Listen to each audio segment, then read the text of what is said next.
Hi everyone, Mark Schoennagel here, and what I'm going to be showing you today is how you can make your own 2D platform game just like we see here using the amazing Unity game engine.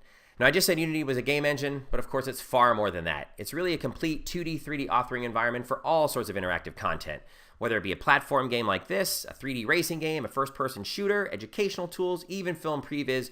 Unity has you covered. And what's even better, Unity not only has you covered assembling your interactive content, we also have you covered deploying that content.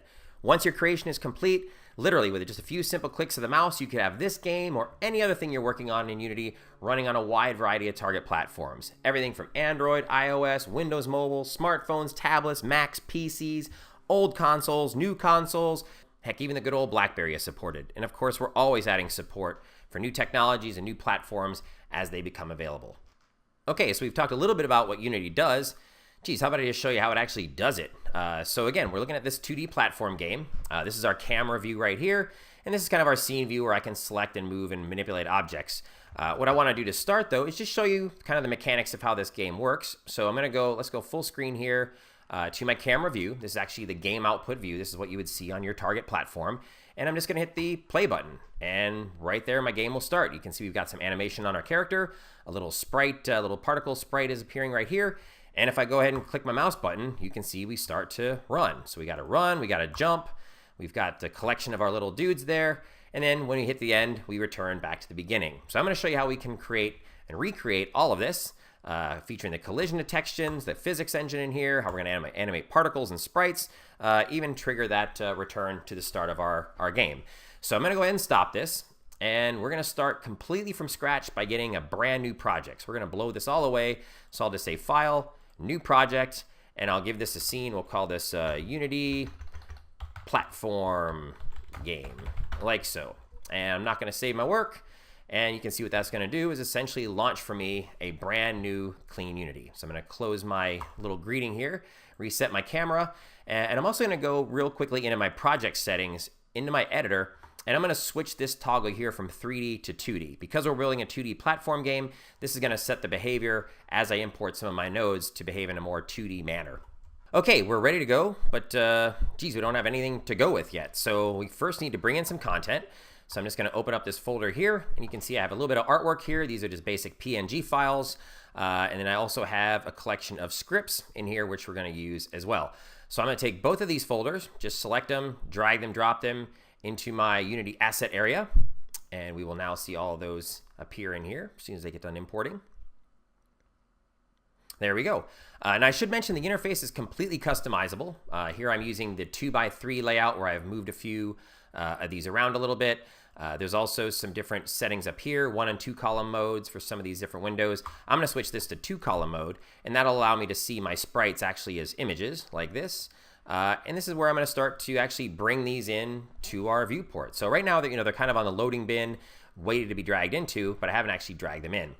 So let's go ahead and do that. I'm going to first select on maybe this hill right here. And when I select on it, you can see it brings up the image right here, shows me the alpha channel. And it also gives me some import settings. Every single time you click on something, whether it be, say here, the main camera, it's going to reveal all of its parameters under the inspector here. You're going to find yourself doing a lot of work in the inspector. Even just clicking on an image before I load it into my scene, it's going to show me all of the different import settings for that object. I'm just going to go ahead and use those parameters, grab this object, drag and drop it, and now check it out. Our object is now inside of our scene space. Again, it's also inside of our camera view. So as I move it in here, you can see it's moving with the camera. I can select the camera, and I can move that as well. But for now, we're just going to keep the camera somewhat in the middle and just sort of position this and start to lay out the beginnings of our level. And I mentioned earlier, we have the ability to output this to a wide variety of different platforms. If you go into your game here, we can change the view resolution to different types of aspect ratios. So I can do a 16:9, 3:4, 5:4, whatever. I'll just keep this at 16:10 right now. And this is going to go to some sort of a widescreen console, maybe a Vita or something. So once we add our first object, let's go ahead and bring in a second one. Just drag and drop it in our scene. You can see this one came in rather big, so I'll just use my scrolly wheel to zoom out. All of these objects you can scale, you can rotate them, you can do all sorts of manipulation to them, and that all gets logged here under our transformations. So of course that's all keyframeable. You can animate that if you'd like, but again, I'm just positioning my static level, so we'll just put this here like this, And we'll put this guy something like that. All right, maybe bring this guy in just a little bit closer. And maybe make it a little bit smaller. So you can really customize this exactly the way you want that to work. Next, we'll go ahead and bring in this tree, some kind of a little foreground element. Just drop that right there. And I'm just going to position this just about here. We want our character to start right there, and this is going to kind of let them know that they can't run that way because we've got obviously a tree there. The last thing for our environment is going to be this cloud. So let's go ahead, select our cloud, drop it in our view space. And as I move this around, we can see we've got some interesting popping going on in our camera. Now, if you've ever worked with anything with layers, like Photoshop, any type of a layered-based program, you kind of have an understanding of how layers work. Well, right now, everything is on one layer, and these are all 2D elements. So Unity doesn't know how to draw them, what to draw them with, or what order to draw them with, rather. So we're going to create a series of layers. And we do that just by going into our sorting layer here. So if I pull down now, we can see that right now we only have the one layer, the default layer. I'm going to click on Add a Sorting Layer, and this will allow me to add as many different layers as I want. So I like to add a background layer. We'll call that background. I like to add a level called Game Level, and this is where I like to put all kind of the meat and potatoes of my level. And then we'll go here to our final one, or our top level rather, which will be the foreground layer. So there we go. And I should also mention that when you create objects or when you bring objects into Unity, it places them on the default level. And if your default level is behind your background, everything's going to appear behind your background, and you're not really going to be able to see it right away. So a good little tip, grab your default layer and just move it to the very bottom or the top layer so that everything that you draw or add will get drawn on top, and then you can put it in whatever layer that you want later on. So now that I have that background layer as set, or the background plate set for the background layer, I can position this, move it all around, and you can see we're still getting popping. Well, I've created layers, but I haven't actually set it to be on that layer. You can see this is still on the default layer. So now that I've created those layers, they're all there for me to select. I'll just select background, and boom, everything nicely pops to the background. I could scale this up a bit, get this so that's nicely taking up our background here, and let's do a couple other things. So I was mentioning some of the drawing issues. Well, they're not really issues. It's just the instructions that you've given Unity on as to how to draw this stuff. Well, right now, the background plate is set up correctly, but this tree, I want it to be over top of these mounds, but it doesn't know really to be over top or not. I could put this on another level and set the level sorting like that, but geez, if you have 100 different platforms in your game, you don't want 100 different levels for each platform. So we also give you the ability to sort based on the order in their layer. So this is just a simple numerical way of doing this. So I could say, all right, or right now the sorting layer is 0. If I change this to 1, that's going to make sure that it's always on top. So if I move it, you can see we're no longer getting that popping, since Unity now knows exactly how to draw that. And you can have as many numbers in there as you want. You can actually use negatives as well. So I could go -1, and now this object will always draw behind itself or behind other objects on that layer. We'll keep it the +1, make sure that guy is on top. Awesome. Okay, so we're getting somewhere. Let's go ahead and grab our camera, and I'm just going to move my camera left and right. And this looks pretty cool, but we're not getting any of that neat parallaxing that we saw in the completed demo. And the parallaxing, of course, is when your background plate moves at a different speed than the foreground plate. Kind of gives you that sort of a, you saw that a lot in Roadrunner and some of those old cartoons. You always had those nice animated background plates. And that's because they were using a camera stand, and they're actually filming that in 3D. Well, believe it or not, Unity has that exact same functionality. Check this out. If I click the 3D 2D button up here, that pops me into my complete 3D view of this scene. Just like a traditional animator would have an Oxbury camera stand, this is the same thing. Check it out. I can pull my camera away, I can grab the background plate, pull it away, and now look, I've got a complete 3D scene for a 2D platform game. If we zoom in on 2D and just kind of zoom or scale this rather, just to make sure it's going to complete the full field of view. There we go. Now if I grab my camera, check this out. We move our camera and we get all of that nice parallaxing going on as the background plane moves at a different speed than the foreground plane. How cool is that? And literally just a couple seconds of work of dragging and dropping some stuff in. All right, well, if we move our camera a little bit to the left, you can see that we run out of sky. Same thing on the right. So let's go ahead and fix that. And I'll do that by just simply selecting my sky and duplicating it. So I'll duplicate it, and I'll move this one over here. And you can say, well, geez, Mark, that's not going to look very good because you got first a big seam, and these textures don't repeat. Well, to fix the seam, just hold on the V key for snapping, snap to vertice. That's going to snap that vertice to that vertice, so at least now you don't have a seam. And then a cool little trick is to just select the object that you want to flip, or if you want to make this a continuous texture, just flip it in the one axis, and now it's continuous, like so. So we've just basically flipped that around. Grab our camera again, and now you can see I've got a much bigger canvas to build my game on. And I probably want to put a little bit more over here, so I'll just go select both of these, and you can see when you multi-select something, it selects both of them, and now I can just move that over. I can scale them both together if I want, scale them down together, since they are now locked in place. Grab this guy, move it, and there we go. Pretty cool. Now I mentioned locking something in place. A lot of times when you're selecting elements in Unity or any other package for that matter, you mean to click something small, and you wind up clicking a background image, and then you bump it and move it. So of course we have plenty of undo levels, but one nice thing to do is just be able to lock your objects so that you can't select them. So what I'll do, I don't even have to have this selected, but this is on the background layer. What I could do under my layer panel here is just say, you know what, I want my sorting layers for the background to be locked. So now the only way I can select this cloud sprite or this image is to select it here in my viewport or in my Scene Explorer.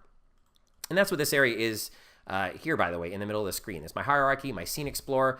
This allows me to select objects, entities, without actually having to select them in the viewport like this. There we go. Okay, so continuing on, what kind of game would we have if we didn't have any sort of characters or anything? So let's bring a character in. I've got this bird atlas page here. If you're not familiar with an atlas page, let me double click on it and I'll explain.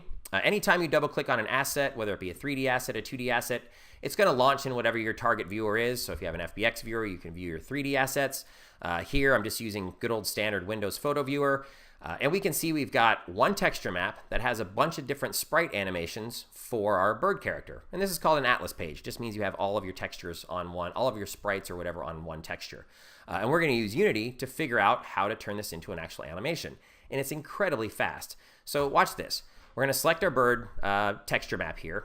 And I'm going to drag and drop it into Unity. And this is going to actually come in wrong. It's going to come in as the entire sheet, just the way it was. Well, you probably wouldn't want your birds flying into your scene like that. That'd look a little bit silly. So we need to somehow turn this into an animation. So go ahead and delete that.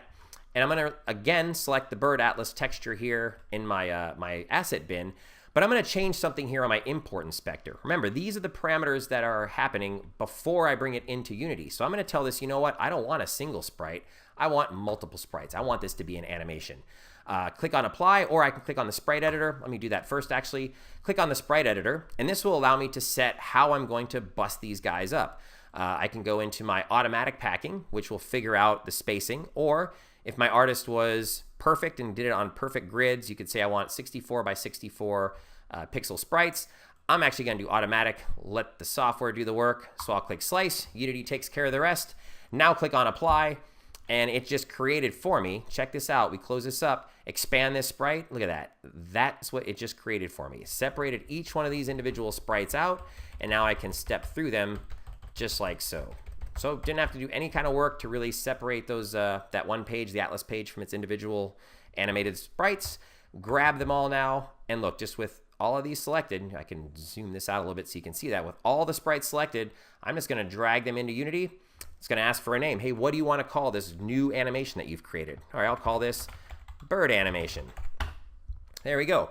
It's a little bit far away. A little trick, if you double click on your object in your Scene Explorer, it just zooms in right there. Or if you have an object selected, press the F key and that'll frame up on him as well. So now if I press the play button, check it out. We have our first animated character in Unity, and it took all of about 1 minute. From here, I can continue to refine the animation. We could go into the dope sheet. For those of you that know what a dope sheet is from traditional animation, you basically select an object and it shows you all of your keyframes. Now, because this character is an animated sprite and it has a keyframe on every frame, really not a lot we could do with the dope sheet except for maybe reorder these. Perhaps one would be out of order. Maybe we want to put the first one back at the last frame, whatever. But there is some other cool stuff here we can do in the dope sheet with this animated sprite. And one is just change the timing. So I'm going to press play in here. And note that this timeline is completely independent of our game. So this is really just me modifying that animated clip, not really modifying anything else. So I could increase the frame rate to say 24 frames that it's going to repeat this animation, or maybe the guy drank a Red Bull like I did, and now he's got 60 frames of, that's a little too crazy. So let's bump that back down to say 24, something a little subtle, and that's gonna be the speed that we're gonna have our little birdie flap. Well, now we want our birdie to kind of fly around the scene. So how are we gonna do that? Well, I'm gonna stop the animation, and this little red icon right there, that sets up auto key. You'll also notice that we have red, our buttons here become red. You wanna make sure that auto key is off, otherwise you'll start auto keyframing things, which is good and can also be a little bad if you don't know what's running. So I'm gonna turn that off. Let's go back to our game, and let's position this guy where we want him to fly. Now, it's really easy to set animation. You can see as I move this object around, look at these values right here on my right in my inspector area. Those are changing. Those are just the values for the transformation. Notice we're only getting an X and Z because we're not doing anything in Z space. But I don't want to put the animation on my actual bird. I want to put it on a parent. That's just good animation practice, just something you do in 3D or 2D. And what we're going to do there is just create a parent node. I'm going to put that parent node right over top, and you can see this is a nothing object. It's just a manipulator, doesn't have any parameters on it. In fact, let's go ahead and rename it. We'll call this bird parent. And I'm going to position this right over top of the bird. Doesn't really have to be precise. I'm going to now click on my bird object and drag it into or over top of my parent bird parent, and now that becomes a hierarchy. And for those of you that don't know, hierarchies are great. Everything the parent does, the children will follow, whether you throw scripts on them. And it's also great because you can animate more than one object like that. So for instance, if I duplicate that bird, move them down here, they're both under the parent. So I animate one thing, and look, they both animate with it. So really cool there. And lastly, another great thing is, if you decide you're not happy with your animation, you delete the parent, you've affected the bird, not at all. Get a new parent, restart animating. All right, well, let's go ahead and animate something. So with my guy selected, I'm gonna go back into my dope sheet, and just by selecting my parent, it should refresh. There we go, so I have a nice clean dope sheet. Turn on auto key, and right away it's asking me for a file name. What do you wanna call this animation? Well, this is gonna be the flight path. Cool. So this is gonna be where this bird's gonna fly. So we're gonna start here at frame 0 on this local timeline, and I'm just going to move it. That's gonna set a keyframe. Those little 2 dots right there, that's a keyframe in the dope sheet. Let's move to 5 seconds in. We can see we don't have enough time, so I'm just gonna hold down my 2 mouse buttons, press Alt, that'll expand my dope sheet's timeline, and now I'm just gonna move this down to say here. Keyframe there, watch this. Scrub the timeline. I've just created my very first keyframe animation in Unity. Simple, piece of cake. But let's give this guy a little more life. Right now it's just a straight shot, so now that we've got the beginning and the end, I can go anywhere I want and start to tweak this. Sets a keyframe, grab the handle, move it a bit more, and you can see now I've got kind of a dive bombing scenario going like so. Pretty cool. So simple to set animation, and let me show you a good useful use of the dope sheet. Select these 2 keyframes. I'm just going to press Control-C to copy them. Let's get a little bit more space. And what I want to have happen is I want my bird to return exactly to the same position. Well, all of these keyframes are recording positions. So if I copy that and now I paste it, look at that. He goes right back where he came from. So we start here, we do a little dive bomb, and then we return to go into there. Now, of course, we have a full F-curve editor. If you don't want to use your dope sheet, click on curves, select the curve that you want to, the object that you want to manipulate, press F will frame that up, and now we can see the 3 F curves that make up the animation of our bird doing its little dive bomb. Now again, we're not doing anything in Z because this is a 2D game, so the red line here, the red F curve, is representing the X motion. We're starting here at about -15 in X, moving to 0, and then coming back, and you can see that as I scrub like this. And then the orange, or the green key here rather, is that's our height. So if I move this to say here, click this icon right there, that'll add a keyframe. You can see the tooltip popped up, and now that was actually moving the whole curve. Now if I grab just the key, you can see I'm manipulating the flight path like that, and we can kind of keep him hugging low to the ground, play that back like so, or maybe get him out of the way once he gets down to the tree. So there you go. So that's a little bit of how you can work with function curves, work with a dope sheet. All very, very simple to do. A lot of drag and drop. Pretty straightforward. So let's go back to our game. Make sure our auto key is off. So go back in here, turn auto key off, press play. We should see our bird fly in. A little slow. And then somehow he's a very strange bird and is actually able to fly backwards. We don't want that. So we're going to put some additional controls on this guy. Now, I could just keyframe him to flip him around, but I want to show you some scripts. Don't be alarmed at scripting. Scripting is very important to Unity. It's how you program a lot of logic. It's how you program triggers. All sorts of stuff gets triggered through scripting. And there's a lot of scripts out there for you to use. I'll show you some of those in just a minute. But first, I just want to show you how we can pop a script on. So I've got a very simple JavaScript here called flipit. And what flipit does is it starts a function. The function's called flipit. And it basically says whatever this script is attached to, flip it in X. Just multiply X by -1. All right, well, how do I put that on the bird, and how do I tell it to do it at a certain frame? Well, I'm just going to click on my bird parent, and watch what happens here when I take this script. Watch what happens when I apply the script here. You're going to see it appear here. So we grab the script, drag it, drop it, and look, that functionality has now been added to the parent. And again, as you work with Unity, you're going to see the inspector area fill up with all the different types of parameters and components that you've applied to your object. Well, now that I've applied this flipit script, I need to tell it, hey, when to trigger that. Well, I can do that in my animation. Go back to my dope sheet, and I want that to happen right where the bird hits, the very, very ending of his flight path there. So it's really at that keyframe. So on this little dark area right here, right click, say add animation event, and I'm going to say flip it. Close this up. Turn off our auto key, go to game, press play, and we've just basically set up a keyframe or an event, an animation trigger event, to happen, boink, right at that frame. So now he turns around and everything is good. We've got our little secondary dude in there, and he flies backwards. We could do that flip again if we want, but we'll just go from here. All right, so we got this bird in. That's our little secondary character. Let's talk a little bit about a hero character. So I could bring in another sprite page. If we go back to our bin here, let's go ahead and hide that a little bit, minimize. Under my character sprites, I have 3 different animations. I've got a standing character, I've got a running character, and I got a jumping character. And we're going to show you how you can bring all these into Unity and actually have triggers to make them go from clip to clip. Now the first one I'll want is my standing character. So I'm just going to go ahead, select all these guys, drag and drop them in. And Unity's saying, hey, I see you've brought in 5 clips of animation. You're telling me this is going to be a single sprite, so give this thing a name. This is now an animated sprite. So I'm going to call this hero, stand, or maybe let's do idle. Hero, idle, like so. And check it out. It drops our dude in there. Double click on him. He's going to zoom up and position him out of the tree. Press play, and there we go. We've got our animated character right there. Didn't have to assemble anything. Perfect. Look at that. Boy, that bird's gigantuan. I have to scale him down in a second. Okay, first though, let's set up some collisions. Let's make this guy react to the environment. It couldn't be any easier. All we have to do is add, with our character selected, go add component, and in this case, we want to add the rigid body 2D mechanism. This is basically going to turn on our 2D physics solver.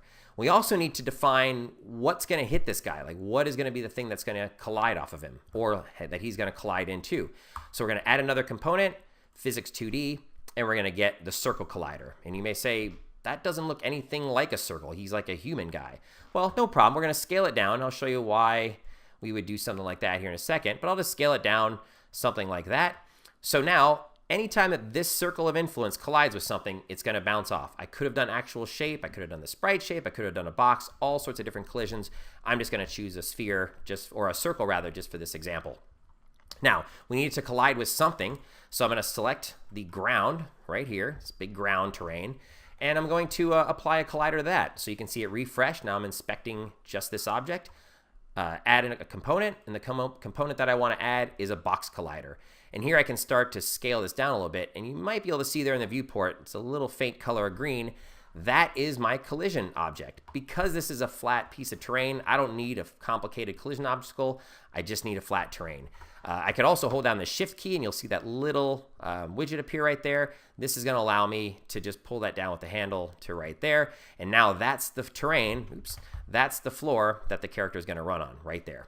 So if I press play, we should see absolutely nothing happen. So what happened there? Why didn't we see our character collide with the object? He just sort of, oh, not the bird. Let's go to our dude. He didn't move. Well, because this is a 2D animated sprite and not a 3D animated character, I need to uncheck apply root motion. And that'll basically just let the solver take over, and boom, there we go. And check this out. If I select the ground and my character, press play, if you look really close, you can see there's the bottom of the sphere, and there's that line right there. So that is making perfect collision detection. All right. So I need to make a collide, obviously, with this guy right here. So we're going to put a collider in there. We'll add a component. And in this case, instead of using a box, because this has kind of a slope to it, let's just use the edge collider. And that's going to give me this straight line here. By holding shift, it's going to allow me to insert points. And I'm just going to do just that. Look at that. This is going to make the platform that this dude is able to run on. We'll make it a little flat there at the end, give him a nice little springboard. And now maybe just grab our dude and we'll move him over here, press play, and he goes rolling down the hill like a bowling ball. Again, because it's a circle collider, right? Well, I don't really want that, you know, I kind of want to have that circle collider as something to bounce into, but I don't want to detect the floor collision off that. So just checking the fixed angle property here is going to fix that. This is a new feature in Unity 4.3. And there you go. You can see that we're now locked onto the floor. Let's go ahead and put this guy where he's supposed to start, right in here. Double click this dude, press play, make sure everything works good there. All right. So let's go and let's add a little more geometry, and then we'll make this guy do some running. So let's start off by duplicating this hill, and we'll put this over here. We'll do the same trick we did before, just negating it, multiplying it by -1, or just literally sticking a negative in front of it, and I'll move this one right here. Now, if I wanted to, I could make this use actual shape collision. Right now, it's just using this edge collider. All I'd have to do is say add component, and I want to add a polygon collider. Boink, and you can see now it's going to use the entire geometry very accurately to do the collision. But I don't really want that. I want him to run nicely on that platform so his feet aren't exactly on the top. So we'll just go ahead and undo that and get back to our original edge collider. Lastly, let's go ahead and grab our platform here. We'll duplicate that and we'll just move this over here. So believe it or not, our entire scene is now set up and rigged for collision detection. Now all I need to do is somehow get my character to move. So with my character selected, I'm going to take a look at another script. Now the script I have here is called character start. You can see it's a little bit more involved. One of the nice things about Unity is we actually ship with a very nice script editor. So if you double click your script, it's going to fire up the script editor here. And yeah, so here you can see I've got some nice color coding. You can see exactly what's going on with my script. Now, what this basic script does, it's going to start our game, it's going to declare a couple variables, and it's going to allow my character to move if the mouse button gets pushed down. So essentially, we're using an API on collision enter 2D, so it knows, okay, I've entered the 2D world, I've set a collision, so it's now true. So it knows now that it's on the ground, but the game hasn't started yet. The game is only going to start when when the fire button gets pressed. So you press the fire button once to start the game, then he's on the ground, press it again, and it will start to run. Now we haven't told it to do any type of animation changes. All we've done is said, okay, when you press the fire button, get a velocity of 10 on the character's forward motion, and if the button gets pushed again, add a new vector, which is going to add the jump animation. So what does all that do? Well, let's just do it. Let's just take this script, drag and drop it on our character, select our character, and now we should see at the bottom here a few parameters are added. So this is what the script is allowing me to control in the UI. I've got a jump force of 1,000. Let's see what happens. We're going to press play, and our character drops. I hit the button, and we get a very, very, very exaggerated jump. So this isn't hyper jump games. Let's go ahead and just tweak this down. Maybe set this to something like 300. Press play again, and now I can jump. It's not a very high jump, but it's enough. And I think my forward velocity is also a little bit too much, so we'll go ahead and tweak that as well. And that's all going to be inside the script. So if we go into the script, let's change our forward velocity from 10, how about down to 7. Go ahead and save the script, and immediately it gets updated in Unity. So if I select this guy, we won't actually see it here because it's not an adjustable parameter, but if I hit play, we should see a much more, well, obviously a lot less velocity on our character. And I think I got a little sorting order I'm going to straighten out there in a second for you as well. But let's go and attach the camera to this. So like right now we press play and the camera doesn't follow along, it just sort of moves. So remember how I was doing that parent-child thing where I had a couple birds and how easy it was to attach the animation? Watch this. I want my camera to follow the character with this offset. So grab your character, or grab your camera, drop it on your character, press play again, and now wherever my character goes, my camera's gonna go. And I'd probably like to zoom in a little bit on this. So let's go ahead and do that. Let's go and just take a look at this in our 2D perspective view, like so. Grab our camera, and just tighten up a little bit so we get a nice little clearer shot there. And I could probably also, just to give this a little more exciting effect, grab our background planes for our clouds and just sort of pull them back as well. There's our manipulator, pull them back and just get even more parallaxing on that shot. Go back into 2D, press play, jump, jump, and you can see we've got all this sort of ordering thing. My character is going back and forth. So let's go ahead and fix that. Just going to select my character and tell it, all right, well, what's the order layer? So he's on the default layer, as well as all of our other objects are on the default layer. So let's take all of our entities and just put them on the game level layer, or change their sorting order. I showed you a number of different ways of doing that, but just by putting them on the game layer, we're no longer going to have any of that collision or any of that pop through. You can see that now the character is always over top of our scene. Pretty slick. Okay, let's get into a little bit more fun. Want to make some animation. Want to get these characters to change from different states into different, basically, animation states. So I got a second script, and this script is even a little bit more involved than the first one. So with my characters selected, I'm going to swap them out. So right now we're using this character script, character start. I'm going to switch this to character final. And if we double click on character final, it's going to launch in our script editor.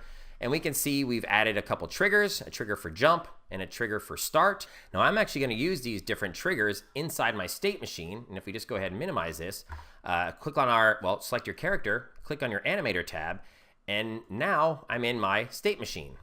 So what's a state machine? Well, state machines allow you to trigger from one animation or one action to another based on a trigger or a condition. So I want to basically make this guy go from his hero pose into a run and into a jump after that. But first we need to get that animation. So I'm just going to go back to my scene view here. And remember we had a couple different characters, animations here. We had the run, we had the jump. Well, I need to bring these into Unity, turn these into an asset, and then we're going to pop those into the state machine. So I'm going to select these 6 animations. Again, these are single frames or single sequences. Drag that into Unity, and we'll call this, this is obviously the run, so we'll call this hero run, and just double click on this guy, and you can see we zoom into him, press the play button, and there you can see the exciting run that we put on him. Now, I could speed him up, slow him down, just like I did with our bird there, but really, I just want to delete him. Stop our animation, stop our game, delete, because what really I wanted to do is just have it create the run animation metadata for me, or this node right there. And now I can just pop that onto my existing character. So we'll select him, we'll go back into our state machine, and I'm just going to make a transition from the idle to the run. So to do that, right click, make a transition, tell it to go there. Now, when do you want it to do that? Well, inside of my script, if we take a look at that again, I want to do it when the trigger gets set to start. So I'm going to add a trigger, this guy selected, add a trigger, and the trigger is start. There we go. So now if we go back to our scene, press play, we see this guy running there, and now he's running. So as soon as he fell, he ran, click my button, and now I can jump, but we still don't have our jump animation, but at least we have our run animation, so that's pretty cool. Let's go back into the state machine, and let's just select our transition, and actually let's make it so that it starts on the transition only when I hit that mouse button for the first time. So let's do that again, press go, and actually if we return to the state machine, you can see very clearly, hey, we're hanging out in idle, press the button, that fires up the game.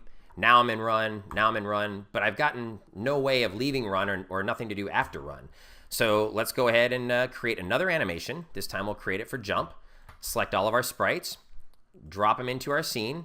And again, we're just interested in creating the metadata, which you'll see isn't there. We'll call this hero, this is jump.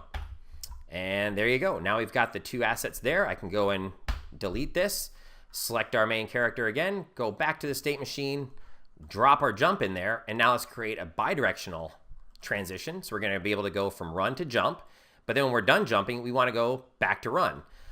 So we need a trigger for that as well. The trigger is in that script. It's jump. So declare it here. We'll just say, all right, the trigger that is going to get you into that state is the jump, which again is being defined by the script, and then tell it that's the animation there. So go back. Actually, let's watch it here. It's kind of fun to watch it there. Press play. And boom, we're jumping, we're running, we're still running a bit too fast. Whee! So let's go ahead and stop that. And let's change that velocity on that script again. But I'm going to do it a little bit differently this time. So, you know, when we grabbed our character and we applied that script, it had a jump force of 300. And this was a user-defined variable, so I could change that if I want. Well, I don't want to have to keep going in my script editor here and change the velocity. So let's go ahead and just declare a variable. Let's do that the exact same way. So we'll say public. So it's a public variable. We want a floating point. And let's just give it a name. We'll call it hero velocity, like so. We'll give it an initial parameter of, say, 7. Put our semicolon there to close that up. And now let's change this hard-coded variable to hero. And look, I just have to start typing, and we can use, just double-click that there, and that's going to apply that value, so I don't have to retype that. Go ahead, save our script, minimize this, and we should now have, look at that, a new velocity, new hero velocity parameter just popped in. I didn't have to hit a key. All I did is save the script, and this automatically happened. So now I could dump this down to say something like 3. Let's just see how slow that would be. And we can see now our character is really slow, so that's a bit too slow. But this allows you to be much more creative and efficient when trying to find out your maximum or your minimum value for that variable. So just kind of declare it to everybody. So there we go. So now our dude is jumping. And the last thing we really need to do is just somehow make this game end, somehow make this finish when he hits a trigger. So for that, we'll do one more thing, and that's working with a little bit of particle effects. So in here, I have a package. Let's just double click on this guy. And I'm going to import a little particle effect that I created.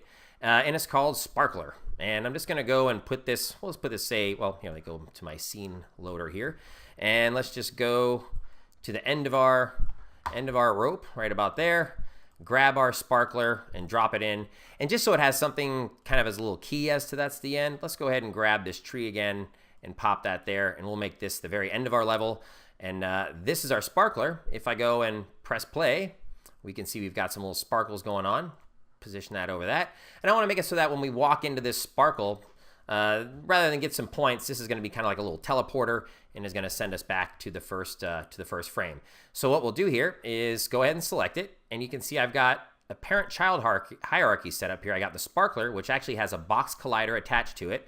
And then I have the actual effect of the particles. So let's go ahead and tune the particles first. I'm going to move them over this green grass so we can see them a little bit better.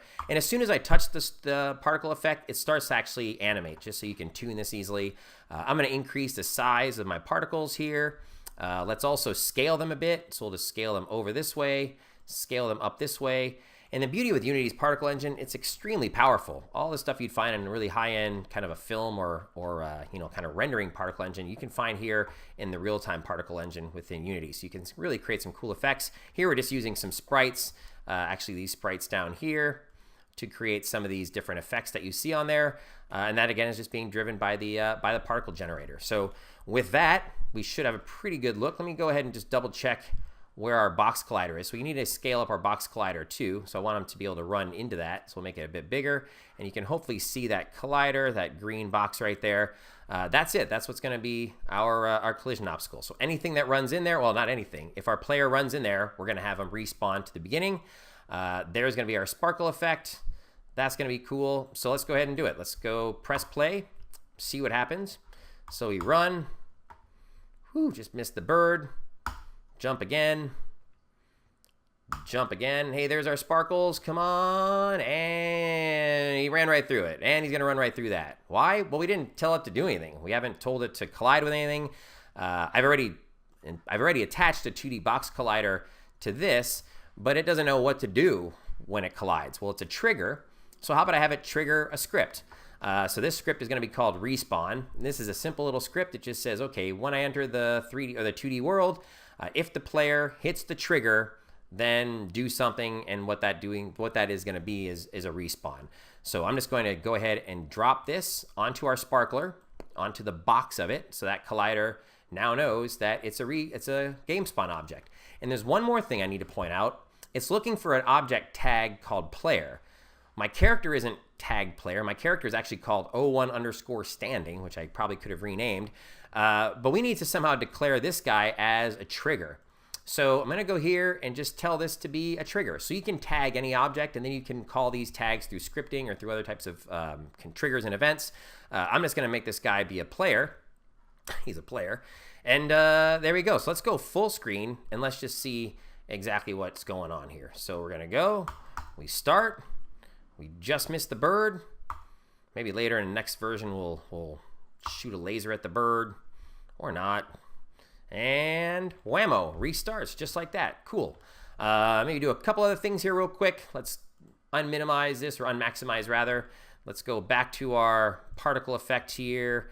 And yeah, I just want to move this out a bit more because again, I want him to run into it and not actually have it, right when he touches the edge. I want him to get a little bit into that effect before it actually does that. And then again, the script for respawning is controlling that. Now, I didn't mention one thing about scripting. I'm using these scripts here. I'm not the best scripter, but the beauty of Unity is there's an entire community out there that can provide you with scripts. They'll sell you scripts. They'll give you scripts. In fact, if I just fire up a web browser right here, we can take a look at the Unity Asset Store. And this is where we can find all types of different assets for Unity. We can find scripts. We can find animation. We can find texture maps, all sorts of stuff. It's all nicely sorted. Some of it's free, some of it's you can pay for, and you can actually commission people to do stuff. So here's all sorts of different scripts. All of this is going to add functionality to your games. Energy bar, AI, I saw race car AI, all sorts of stuff. And again, this is all stuff that you can buy. Some of it's free. This is $10, this is $90, so a wide range of pricing in there. Drop those into your scene. You don't have to know anything about scripting to get some of this functionality to work. There's also the great Unity community out there. Where we've got all sorts of people giving advice. We've got users out there helping other users, people asking questions. So it's really an incredible community out there, which will help you get your game started too, especially if you're unfamiliar with scripting or just kind of getting your feet wet with some of how this works. So you know what? We'll play this one more time. Let's go here, full screen, maximize. And you know what? That little bird's been bugging me the whole time. So remember how we had that on a parent-child thing going on? Well, if I want, let's go and find our bird and just say, you know what, you're too big. And since all the animation's on that parent, I can scale that down, no problem. It's not going to re-pop back up or anything like that. So now let's go maximize, press play, and here's our final game. So we jump again, we jump one last time, and now we're going to enter our little sparkly box of respawn. So there you go. This was just a quick little look at building a 2D platform game with Unity. Again, my name is Mark Schoennagel. Hopefully I've answered some good questions for you. I want to thank our hardware partners today, whoever those might be, and thank so-and-so for letting us have some time here. And there you go. Thank you, and hope you enjoy this.